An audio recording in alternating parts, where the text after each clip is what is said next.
Welcome to Decentralized TV. This is Crypto and Coffee. I am the Data Lord.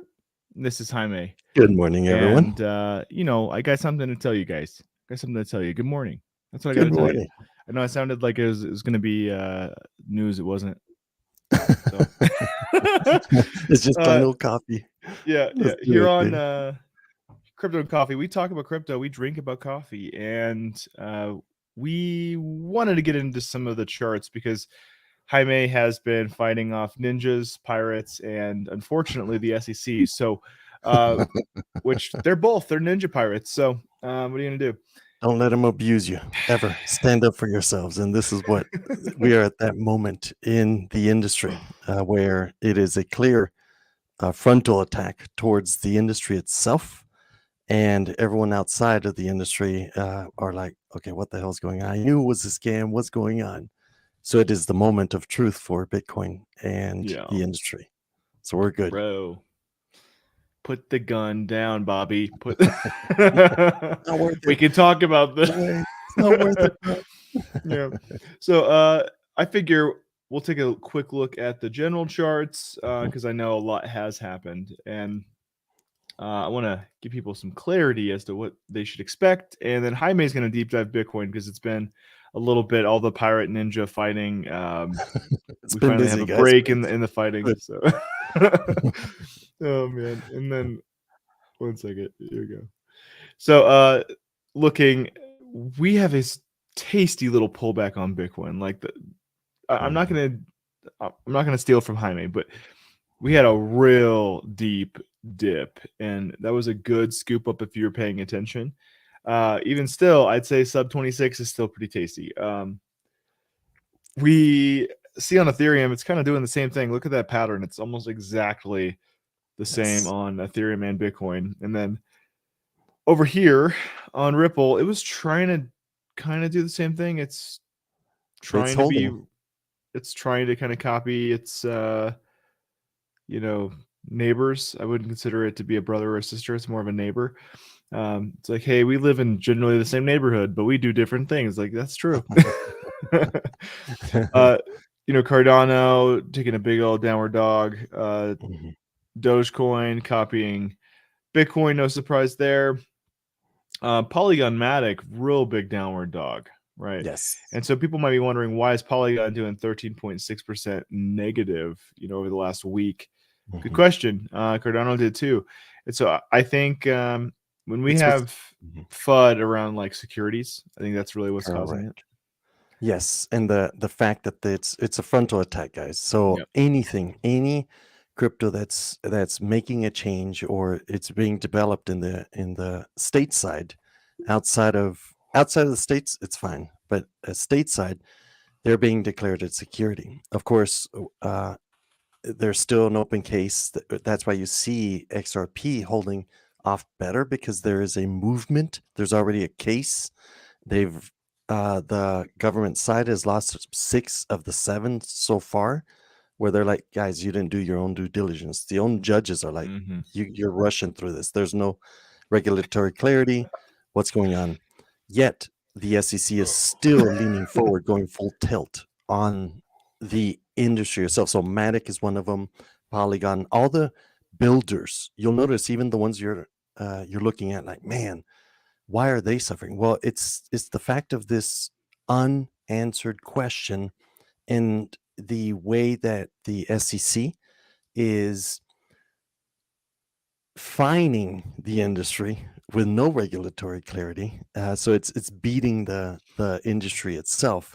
But like any good fighter, a scrappy old fighter, you remember David with Goliath, you have the industry knows what it's doing, knows what they're building, and they're not holding back. Even Samsung's going full into the crypto industry. So you're seeing the leaders still investing despite this whole argument and of definition. So this is only a scratch, guys. This is only a scratch in the overall industry. The good news is that this action is going to force clarity from government. It's going to force clarity from the industry. and you're seeing a lot of people taking action, like Coinbase. Hey, I'm moving abroad, but leaving my operations here and standing up against everything, but protecting their interests in such a way where it will not be fined to hell, and still continue building towards the future. And Bitcoin, of course, is the grandpappy of it all. And I see Just Bossy, good morning. You asked a question where it says, how does Bitcoin halving affect the charts? That's a great question, because that is precisely what we're going to look at this. As a matter of fact, I'll bring that chart up while you finish the analysis, Brandon, because you will see that this, what looks up close to be a very bad dip, we're on schedule, guys. We're on schedule. Yep. There's nothing different from the macro view. That's why I never trade the lower timeframes. Overall, and I'll go deep dive into this, and you'll see how the halving affects it. So just for you, once Brandon is done with the overall markets, I will explain and show you why the Bitcoin halving is so important. Yep. Yeah, appreciate that. You can see here Litecoin too over the last week is -6%. You might be wondering, hey, why is that happening? You can kind of see this inverted Bart Simpson head pattern right here. It's actually called that in trading, by the way. I'm not being funny. It's matching Bitcoin and Ethereum. So this isn't any FUD on Litecoin, because we've been watching Litecoin because the halving's coming up real quick. I think this is good. This is actually just a capitulation. And so capitulations are healthy because it shakes out weak hands. The other big reason most of this happened, I think a lot of people moved their money off of Binance US.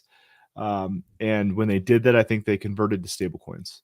And so what I think happened is I think a lot of people converted to either Bitcoin or stablecoins and moved their money off the exchanges in order to hold it in self-custody while they're waiting for this stuff to sort out. So that, though, is the overall consensus of this whole large cap is there's FUD around the SEC because they were barking loud like a neighbor dog. And then we also had a lot of people concerned about Binance US getting sued by the SEC. And they're like, we'll just make sure we get our funds in our own custody. We called that out. We asked you guys, hey, heads up way ahead of time. Get yourself into self-custody and gave you a strat for that. So hopefully you've done that. If not, you're still not screwed. You just can't move money ACH starting tomorrow. So make sure you do that today if you haven't already. Absolutely. Stay ahead of the curve, guys. And we saw this coming. I mean, it's been very clear, even from the beginning of the year when we had that massive pump.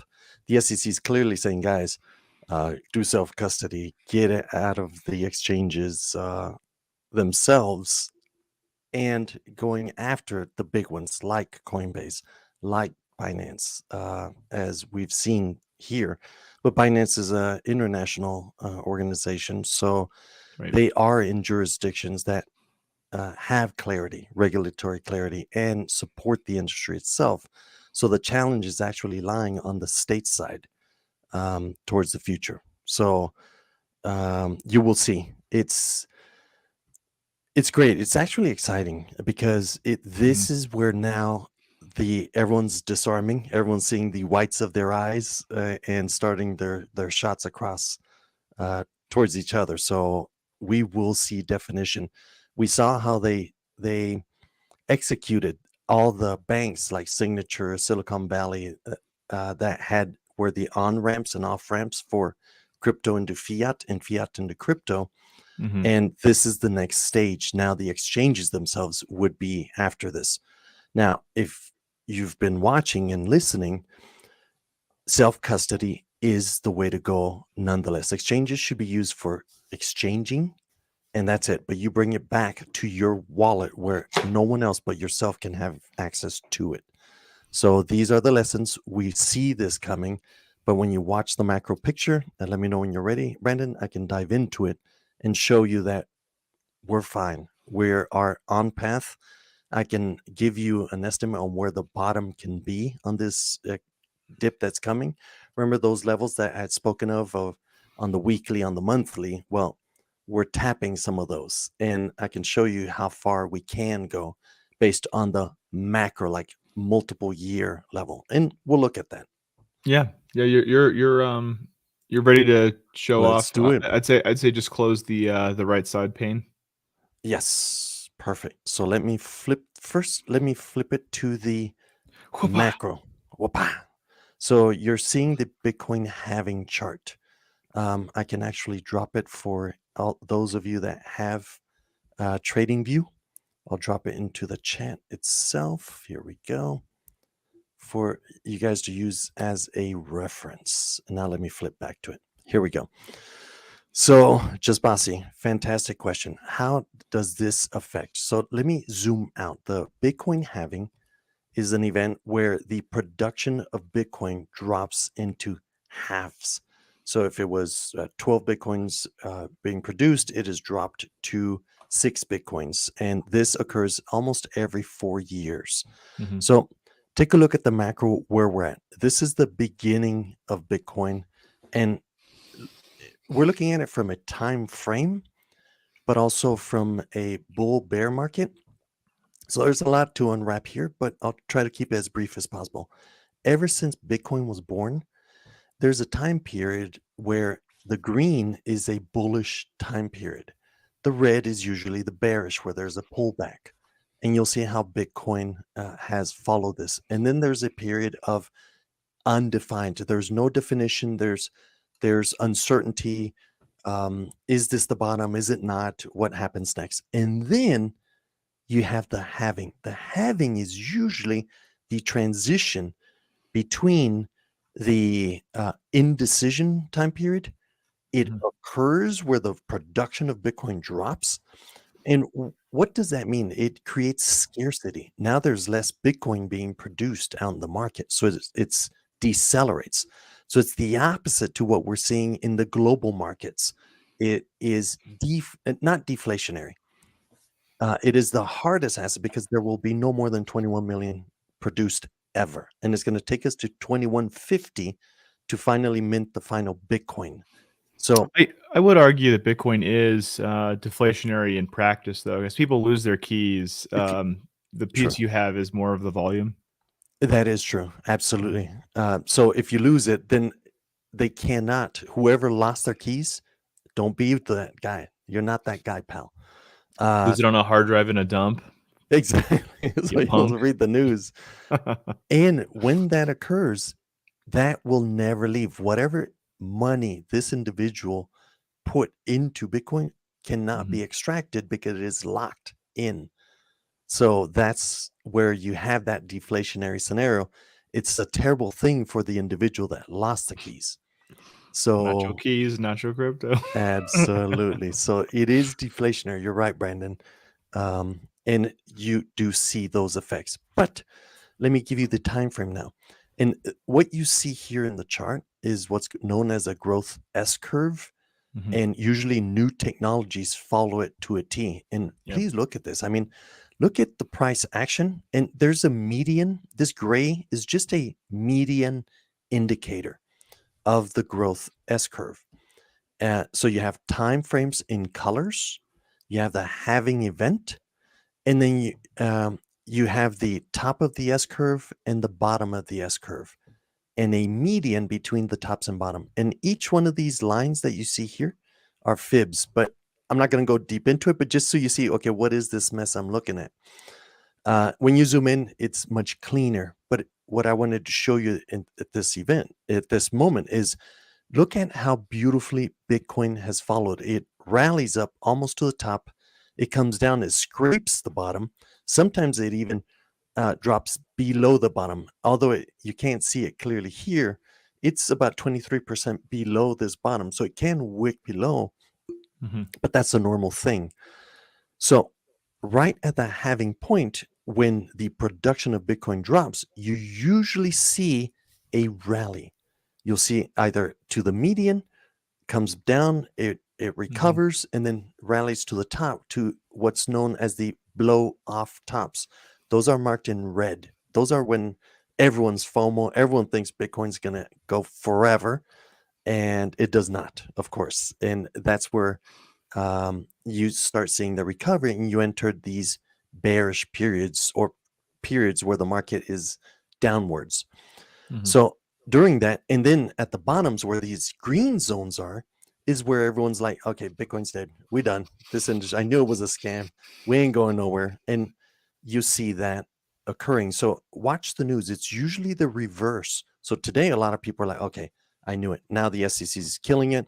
Binance is dead, or the industry. And it doesn't matter what happens to exchanges. Keep in mind, the technology was created. Satoshi Nakamoto, why did he create Bitcoin? Why did he and a group of engineers, known as the cypherpunks, develop or engineer the hardest asset on the planet? It's because governments and the good old boy system, not just in the States, but globally, they protect their own, the central banks, the current system that really takes away value from the fiat. It really dilutes it through inflation and other mechanisms. And Satoshi and the team, we don't know if it was an individual or a team that did it, but Satoshi Nakamoto engineered the hardest asset because he was done with governments and central banks taking away the value from the common people. Now, knowing this, you see the effects of it's had despite all these blocks occurring. Remember in February and March when the banks were going bankrupt, Bitcoin was rallying. It was performing as engineered. And you'll see now in terms of the time frames what to expect next. So, and we're down here. So 2012 was the first halving around Monday, 26 November 2012. You saw the blow off top immediately thereafter, which is around 2013, almost a year later. You see that blow off top. And then you see the recovery, indecision. And look, it kind of goes sideways, almost upwards. There's other moments where it'll go up and then down. And then you have the 2016 halving occur. Now, let me zoom in slightly more so it makes better sense to the viewer. And here's what you see. The indecision time. So you had the clear bear market. You had a double bottom pretty much. So let me zoom in so you can actually see clearer what transpired back in 2014, which is similar to what we're seeing today. You see that Bitcoin took a big shit.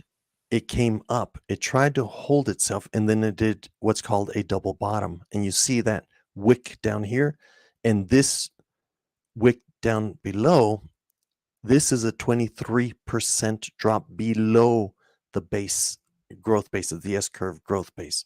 And then it continued climbing up until the halving that occurred on July 11th, 2016. And thereafter, it did not look back. Here's what you see. It really did that massive rally all the way from the price was $476 at that point, and it rallied to all the way to 19,000 in value, all the way to the top. And these are known as the blow off tops. We had the bear market again. And if you notice, it rallied into where the time period shows bear market to this point. Came down to this buy zone. It barely touched it, rallied back up. And finally, this is the COVID crash you see here on the right. It came down, and look how beautifully it crashed. It crashed right straight. And these are the opportunities we have to keep our eyes open to scoop up. Do not do the reverse and that's the hardest part of learning these markets, is the fact that when it's rallying, like today, a lot of people are worried like, oh shit, this we're done. This is not good for the entire industry. We're not going to make it. And this is what happens. You usually see a nice reversal candle where you see the buy up. The open and close are the fat side of the candle of the price action. But during the month, it drops down to this level, rises back up, and it shows that they bought it. It tried to drop below again. It still got bought up. And from that point forward, it started rising up to the halving that occurred in 2020. In this case, it was May 11th, 2020. And from there on out, after there we saw the last bull run, which quite a few of you witnessed, where we rallied to the top of the S-curve again. And in this case, double topped, where we hit the S-curve here and then double topped here. And we entered the bear market we currently are witnessing at this moment. And this is where we are. Remember, the red zones are usually moments you want to cash out if you're trading it. If you're hodling, it's a different ball game. You're looking at the long term. You're not trying to get in or out at great points. But in this instance, we came down and look how beautiful. I mean, if we zoom in, this chart, you can see how Bitcoin came and scraped the bottom. Remember, we were covering this way back. This is the Luna FTX occurred at this moment, where it took a mat right here, came down, and then we had the FTX drop down here where it broke certain levels, but it still stayed within the macro picture. So you could see, and then in January, we started seeing this bull run. And once we started seeing the banks going bankrupt, we saw next legs up. Now we are currently here. Are we in a bad area? Now look at the timing though. We exited the bear market period and entered the indecision period, where Bitcoin is now setting its footing and getting ready to move on to the next level. So are we in a bad spot? Hell no, we're not. Where is the bottom? If we were to take a share right now, all the way to the bottom, we're at 20,400. Can it happen? Of course it can. What should you be doing if this occurs? This is the buy-up opportunity. If you were like worrying back here, shit, I missed it, I don't think I'm going to make it. Well, here's maybe your last chance before we approach the next halving. So this time period is usually a time period of indecision. We are on schedule. So we're good. We're good overall. Just be wise about your money. Nothing is quick. And that's why I don't trade myself. I just don't do it. I look at the macro and then make decisions at points like these. So in my case, remember the strategy I personally use: do your own research and please never enter money you need to pay rent or put money in where you're looking at the long term. And even if it's $100, it doesn't matter. So many people put $100 way back in the day. They're at another level currently, and it's a safer bet, in my opinion, my humble opinion, because it cannot be taken from you. And like Brandon clearly said, there's a lot of people losing their keys. Thus, there's value that's getting locked in there.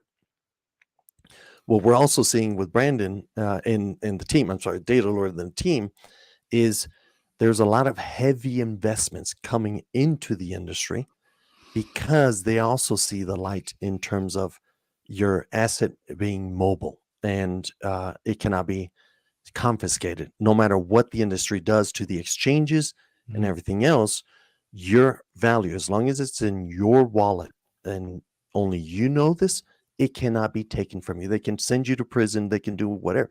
They could even kill you. They cannot get it unless you give up the keys. So please understand that gold, well, even if you shove it up the dark side, they can still find it at an airport just with an extra prison wallet. Yeah. A prison wallet. So in this case, please understand what Bitcoin is. Now, what is happening at this moment? Well, we're building up during the indecision where we could see a dip. We could even break below it to certain levels where it would be a great opportunity. Break your money down into maybe 6 pieces, even if it's $500 broken down into 6, or $100 broken down into 6, where you're not overexposing yourself, and you place your buys. Remember the last time we were speaking of 25,000, 24,000 and change, all the way down to 19,500, which in my case, I even have alarms at certain levels. I don't think I'll see my greedy level, to be honest with you, but we may wick down to the 19,500 level at this point. Maybe. I'm even iffy if we will reach that level. So let's get into more details. So I'm flipping over to the 3-day. Now I'm really zooming in. And here's what we're seeing on the 3-day. On the 3-day, we have the 200 moving average, which we have not tapped yet. We were up close, and now we came down to test the 50 moving average. And if you notice, when we broke through it back in January, we rallied up, came down, tested it as support, and now rallied back up again, but did not hit the 200. We are now scraping the 3-day. The big question is, will it break down? It looks likely that it may, or it may rally back up to the 200, which is around the 29,600. In my opinion, I believe we may see this come down. Now, this is on the close zoomed in level. What is here? Where can we see levels? So I just put the horizontals in, and you can see that there is a bounce area where the FTX breakdown occurred at 21,300. And we are dropping out of this rising channel that we've had for ever since January itself, when we had the first rally. So this is a bearish sign right here. So we may see further downside. The question is, how far down? So let's move on now to the weekly level. Here's another bearish thing that occurred also last night. Yeah, today's Monday, last night. On the weekly, this 200 moving average on the weekly is extremely important historically. The 200 moving average, we had never closed multiple wicks below it up until this bear market. We rallied up to the first death cross of Bitcoin in its history, and then broke right above and have been scraping the bottom of the 200 moving average for the last 1, 2, 3, 4, and now finally broke down. So about a month worth of weeks of time price action, and now we finally broke it last night. Very likely we may come and tap it as test it. One of two things must occur here. Either Bitcoin's going to rally back above it, and this is a fake out as it's occurred multiple times in the past, or if we do not close by this Sunday above 26,500, you can bet your bottom dollar this has been tested or confirmed as resistance. So now we look at the bottom. If we flip back, where is the worst case scenario bottom? Currently, we sit at 20,400. So this is a juicy range where you could enter for the long run as an investment. So coming back to the weekly now, look at the level here. It's 22,300 is one of those more immediate bounces that we see here. Where you're really going to see support or resistance, I always go to the highest time frames. Look at this. This is the monthly time frame. We broke down on this bear market, broke below the 50, which is a very important level. Here is that level we're looking at where we're saying, hey, man, it's going to be very difficult to break through on the first attempt over this annual. This is a level that if you zoom out to the 3 months or the yearly levels, you can see it is a very important level. Let me remove this side. Sorry. There we go. And let me remove all these lines because it does get busy if we do here. But look at Bitcoin naked. This is a level right here where on an annual basis, you can see how Bitcoin came down, tested, bounced off it, broke through of it, and this is the first attempt to break above it. It is to be expected that it would not break through on first attempt. So the natural level to look at for a bounce or a test to confirm that, yes, we are above the 21 monthly moving average is the 21,300. So now you're noticing multiple numbers, 24,200, 21,320, and 19,500 is near where that bottom we could scrape. So that's where you can see about 6 levels. So the bet is, okay, we should see at the worst case scenario, 21,200 on the monthly. Now, come back. We're going to zoom in detail now and come back to the monthly instead of the 3-month. Look at what transpired just this weekend. It came down and tested the 50 moving average. It tried to break through that hard ceiling.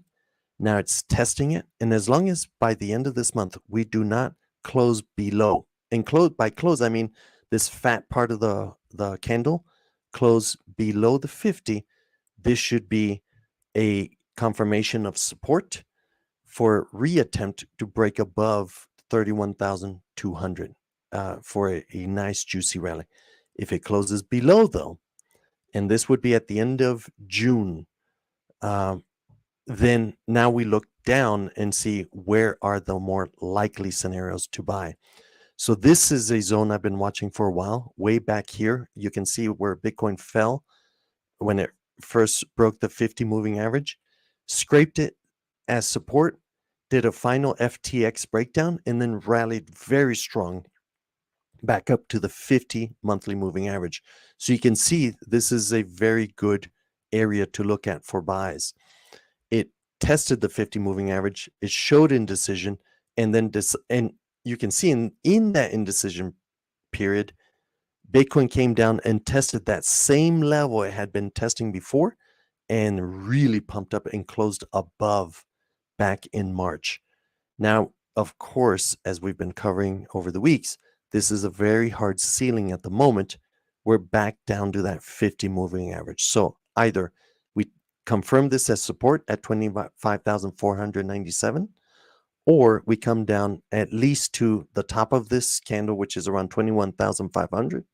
Remember, 21,500 again is appearing as a support point, or the bottom that has been tested multiple times and broken above is the 19,500 level. That's where that 19,500 is coming from. Let's be extremely pessimistic. I'd say 16,075, creating almost a double bottom like the 2014 market would be the bloodiest point to get to. And if it breaks below that and confirms, then finally my buys way down there in the ultra discount will kick in. So that's what we're looking at as a market. But overall, coming back to the macro view, Bitcoin is where it needs to be. She will decide, or it will decide, or he will decide, depends on your preference, what to do next. But there is quite a bit of room for it to come down and test a support. 19,500 is just below, so we could wick below it.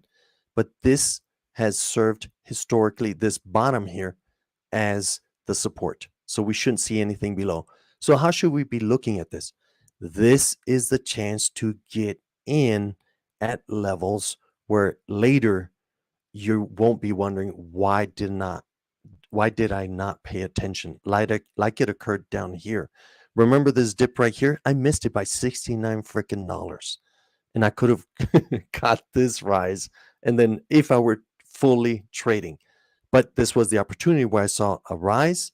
This could have been it. Well, if we see a dip down here, this region is what I missed here at 69 bucks. This can be our region, our future region that's coming, where you can catch it and then ride Bitcoin all the way to the next top region, which it will be around July 2025. So I hope I didn't bore you guys. And just Basi, I hope this explains things for you. But we're looking at a halving point of March 4th, more or less. And usually what transpires right after that, we run up to there. And currently where it stands as a top, as a very plausible top, based on Bitcoin's history, we're looking at almost $150,000 as a top. So there's a lot of upside, guys, from where we're at 25,250. That's 50, 75, 100, 125, 5 times what where it's currently at. It's not a bad long-term view. So stay chill. Look at this for what it is. It's a natural thing. It's governments going against Remember the too big to fail that occurred in 2008? Those of you, it's when there was the good old boy system, the central banks and others saving their and letting the common people starve or lose their value. This Bitcoin is engineered to answer that. And you can see it's right on track. There is nothing to be afraid of at this moment. So we'll see it through. That keep calm and huddle on is not just a colloquial term. It really is like practical life advice. Absolutely. Absolutely. And it's an opportunity that anyone, no matter what financial level you're at, and we can transact. There's an entire global community. You think the United States is going to stop it? China couldn't stop it. Russia couldn't stop it. Now, so many other places couldn't stop it. You see countries going for it that have been under the boot of the central banking system, IMF, and other these organizations that save their own buddies but sacrifice others. So El Salvador is one of those that even the IMF has been telling, bro, stop this with Bitcoin. They're like, no, screw you. We're building on it. We have dollar and we have Bitcoin. Let them decide. Let the market decide what's true value. And you're seeing that growth nonetheless. Yep. Appreciate that. That was a super useful, in-depth update. I know it's been a little bit since you've been fighting ninjas and pirates, the SEC. My apologies, guys, but I mean, it's good that we got an update.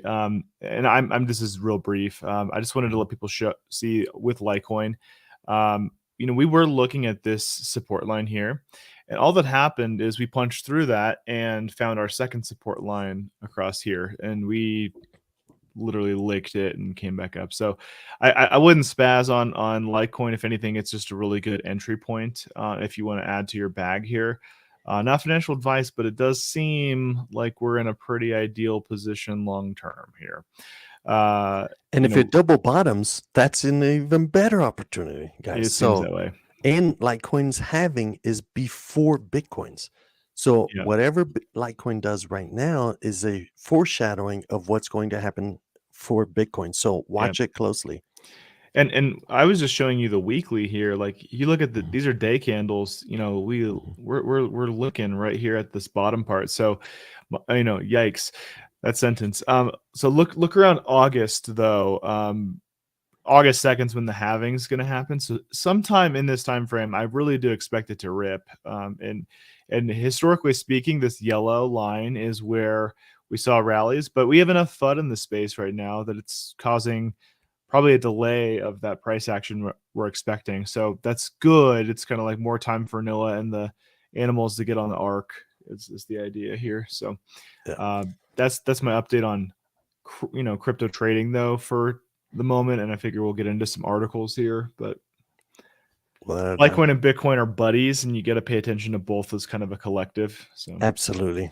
And a lot of the tests, for those of you that are not familiar with Litecoin, a lot of the technology or software, the engineering that they want to implement for Bitcoin usually is tested on Litecoin to see the effects and the network effect of it. So it is an important token, proof of work really, but token where they run these tests to make sure everything's good. So it is an important, although it sounds like a crash test dummy, but they're very important. A lot of lives are saved thanks to crash test dummies. So Litecoin, my hat's off to you. You're the hardest worker here. And price action from a mining standpoint, I think is important. Jaime and I have both been in mining for quite a long time. And typically what we see is the price action is usually valued around how much one coin, or rather what the dollar value is. If someone's mining this coin for 30 days, that's typically what we see. So Scrypt algorithm, that is the algorithm for Litecoin and Dogecoin. And you can see the most recent, state-of-the-art ASIC made by Bitmain for the Litecoin. That's the L7. These are the hash rates for that. It's 9.5 terahash, and this lies here. And then it's 3,425 and change. The average mining operation, not an impressive one, the average, has 6 cents per kilowatt hour. That's really not very good, given what we've seen. We've seen sub 1 cent, but Correct. force a lot of people who don't know better. They're just like, hey, we should get into mining, and they jump right in. It's pretty common for a industrial park to have at least 6 cents, and so that's typically the average that you like to look at. And so for Litecoin here, you're seeing that like after power costs, that's how much they're making, $2 per day per one of these ASICs. So you can take this number times 30. So 2 times 30 is 60, right? And that's how much on average Litecoin should be selling for, because a lot of times the miners set the price. The miners have to like sell every month to pay their electric bill is sort of the idea here, right? And so a lot of times that ends up being the case where $60 per Litecoin is kind of the floor.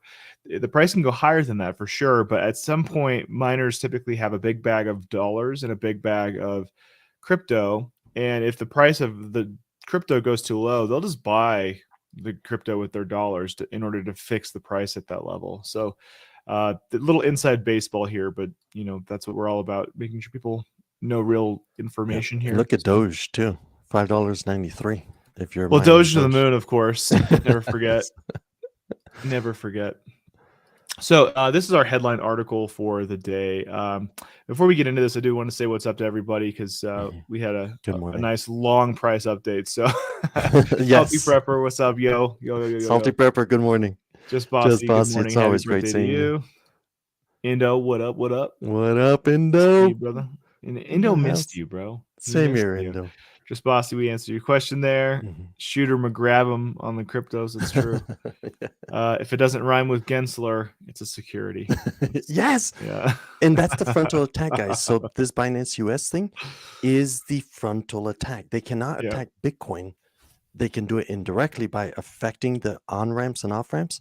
But Binance US is a direct, through their claim of a security, that's how they're attacking Binance US as an exchange, and also Coinbase and everyone else in the industry. The government, they're trying to kill the on-ramp and off-ramp. Why? Because it is a threat against the dollar.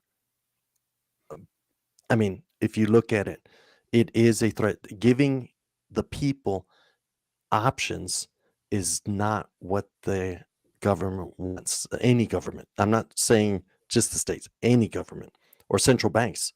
They want control, they seek control, and they enforce control at the sacrifice of the bottom of the market, the ones that don't have access to money. So Binance US expected this already. And all of us, we were seeing the industry going down this. So this lawsuit was expected. So it's nothing like that caught anyone off guard. So if you're new to crypto, don't worry, this is not a surprise. We saw it coming. Yeah, from a mile away. I can smell a kid from a mile away. Codebug, what's up? Good morning, brother. Good morning, Appreciate you. How are you? Yeah, so Indo saying, have y'all seen the most recent ordinal upgrade? It's amazing. Yeah, soon we'll surf BTC like the early internet days. Yeah, I know, dude. I'm blown away at what we're seeing just from the updates. It's like people finally understand what could be possible, and quite frankly, just as an architect, I'm seeing that we're quite likely to see a lot of proof of stake coins start doing a hybrid thing. I think they're going to start inscribing save states almost on proof of work coins using inscriptions, and then they'll be referencing the proof of work coins. So proof of stake will be in part backed by proof of work, which I think is brilliant. Oh no, it's happening again. And the beauty, fix that alarm, bro. I gotta fix that. And I think that's my get up for church alarm, and I just have it on too many days. He's a pious man, guys. Okay, a pious man. Day to Lord. Ain't no joke. So let's read the news real quick. We'll get into some news articles here. So Binance US sees 78% decline in the market depth following the SEC lawsuit. And so this is this is Zoom stupid. You Zoom stupid, boy. What is this about? Whatever. let's get into this. So there we go. Binance US has experienced a staggering decline in market depth across the top 25 crypto assets, dropping by 78% since the announcement of the Securities and Exchange Commission lawsuit brought against Binance US. Binance and their CEO CZ on June 5th. The primary reason behind the plummeting market depth can be attributed to the swift departure of market makers from the Binance US platform in the wake of the lawsuit, according to crypto data firm Kaiko, sparking concerns about liquidity and raising questions about the future of the exchange. And so this is the percent change, basically the market depth, like Yeah, how and people are trading. liquidity. In other words, Yep. how many people can buy and sell? If Yeah. I'm wanting to participate, and you, just Mhm. Bossy or Indo, and all of us, we need market makers usually in a market. Otherwise, it's too risky because that's where the scams come in. They're like, bro, this is only 1/8 of a cent. Buy it Max now. bidding. It's going to go up, and people will jump into these speculating, not realizing that once it rallies, you try to get out because there's no liquidity. You're trying to sell, but you're coming down with it, so you can't exit the market. It's So skeet shooting. absolutely. Clay pigeons, yeah. So when they speak of market depth, that's what they mean, is that there's not enough buyers and sellers, or a buyer taking your sell order on the other side. So that's what's happening here, and that's what they mean by it's how liquid is it? How easy can I get in? How easy can I get out? Right. Yeah, exactly. So just pay attention to that. That matters quite a bit. Market depth is a key metric indicating the liquidity and depth of order books, referring to the volume of buy and sell orders at different price levels. A decrease in market depth implies reduced liquidity and potential challenges for traders executing orders. That's what Jaime was just describing. Market makers are crucial in providing liquidity by quoting bid and ask prices. Their sudden departure has left Binance US with limited liquidity, making it increasingly challenging for traders to execute orders effectively. Which just means day trading on Binance US is probably not the place to do it. That's all that means. And anywhere else based on this attack, because Coinbase was one of them, one of the markets that are in a legal problem right now with the SEC, and now Binance, which was the largest, is in that legal wrangling. So who is paying for this, or who's suffering from here, is the common people. Like in the states, everyone outside the states, they have the proper jurisdictions and everything else where the trade volume is fine. This is affecting only Binance US, guys. So yeah, just watch it. This is the year of the DEX. I'm convinced, but the significant decline in market depth raises concerns for traders who rely on robust liquidity to execute trades. With the reduced availability of buy and sell orders, traders may face increased slippage and potential difficulties in obtaining desired trade execution prices. The lack of liquidity may also undermine the overall efficiency and attractiveness of the exchange, potentially further damaging its reputation and ability to attract users. The SEC sued Binance last week over several alleged violations of U.S. securities laws, which I think they'll be found clear, but it's still FUD. Yeah, it really is. And if they're willing to sacrifice bank like Silicon Valley, Signature Bank, these were banks that were funding not just crypto, but startups and technology in San Francisco, like in Silicon Valley.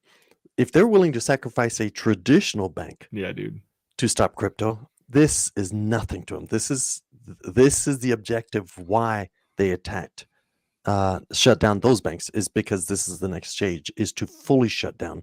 And going to the point that Daedalur was mentioning, the DEX is important because that's a decentralized exchange versus these are centralized exchanges. So they're going after the head of the snake versus the DEX. There is no head of the snake. It's people transacting with people directly. So now it goes to the people, the liquidity. And Wamp, wamp, wamp. that's where we'll see this growth. Yeah. The SEC sued Binance last week over several alleged violations of U.S. securities laws with the exchange. Said it would defend rigorously, and they will. They're so lawyered Mhm, up, dude. Like, you got no mhm. idea. According to crypto analytics provider Nansen, over 2.5 billion in net outflow has left Binance, and hopefully you guys were part of that. In order just to protect yourself from regulatory FUD locking you Mhm, in weird positions. It's really mhm. just about liquidity. It's not about a lack of confidence in Binance. Um, although self custody is never a lesser option, right? Mhm. Binance during the past 7 days, plus over 112 million from Binance US. So CZ says those numbers are not quite Yeah, perfect. inflated. And you see, Yeah. he's very quick to show evidence. And when this FUD comes out, it's like, guys, here's where the Hmm. facts are. And you just got to go through the weeds to get to the final truth. So that's it. This is now we're seeing the open war. Before it was knocking out these key points, bridges, communications, all that stuff. Now this is the outright war where they're going against the exchanges themselves, not just Binance, all exchanges, because crypto is a threat. Hmm. Appreciate that. Our last Mhm, article for the day here. Bitcoin diamond hands are unfazed by a recent FUD as exchange inflows remain very low.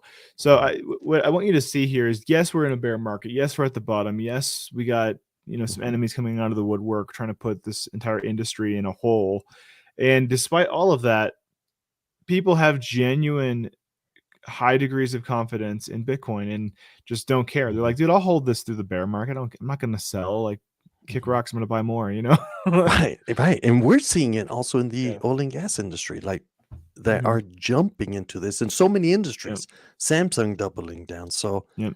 yes, diamond hands are everywhere, guys. So yeah, Dirty Shovel Gang and Diamond Hands all day. And you Mhm, ask, what does Diamond Hands means? It means these hands are hard. These ain't paper hands. These are hard as mhm. diamond. We're not gonna fold, right? Right. It's sort of a card reference. Like if you have a really good hand and you're playing poker, you don't fold your hand. You no matter what people Mhm. show in Texas Hold'em, you're still like, I got for Royal Flush. I'm not tapping. Get out of here. Your Show two me pair what you of want. aces and Exactly. queens ain't nothing. So, anyways, let's read this article real quick here. On-chain data shows Bitcoin long-term holders don't care too much about the ongoing market FUD as Right. exchange inflows remain very low. Bitcoin long-term holders and inflows have remained muted recently. So, according to data from on-chain analytics from Glassnode, the long-term holders have been depositing around 0.004% of the supply to exchanges recently. So people are just doing little bits of day trading is what that means. Like Mhm. people aren't putting Yeah, the majority of their transactions. money there. Yeah, they're preferring transactions. That's what an exchange is for. And Yeah. it's bearish when you see a bunch of Bitcoin going to an exchange. It is Yeah. very bullish when nothing goes to because it creates scarcity even at the exchange level. Hmm. So keep that in mind. Right. And so, statistically, the longer an investor holds on to coins, the less likely they become to less at any point. So, if you're holding it for a long time, it kind of increases the floor price, is what that's saying. This means that long-term holders are usually less probable to participate in selling.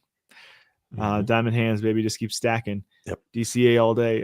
While the STH, the short-term holders, are the weaker hands, like your random friend who's not into crypto and says, "Hey, man, I heard everyone's getting rich off Pepe coin. Should I get in?" Um, no, we're at the top, buddy. Don't do that. Right. It's like, sweet Lord. Should I buy high and sell low? Like, honey, this That's doesn't work right. that way. No disrespect. So I just want you to see that you are part of the long-term holders. Please Yes. keep stacking your coins. Don't Yes. show them your weak hands. Yeah. You'll be Guys, rewarded in the long run. what should Bitcoin be? If you're a trader, a day trader, fine. Like any day trader will say, even if it's Mhm. shit, I can trade shit and make money. So if you look at it from a non purpose driven investment, but in the case of a common person, what can you put some of your money that so it's not taken away from or it's not lost? Gold, precious metals is a good one, but it's very dangerous and hard to get from one point A to point B if you need to move or migrate or take it to safety or even go sell it. Don't get mugged on the way to the bank.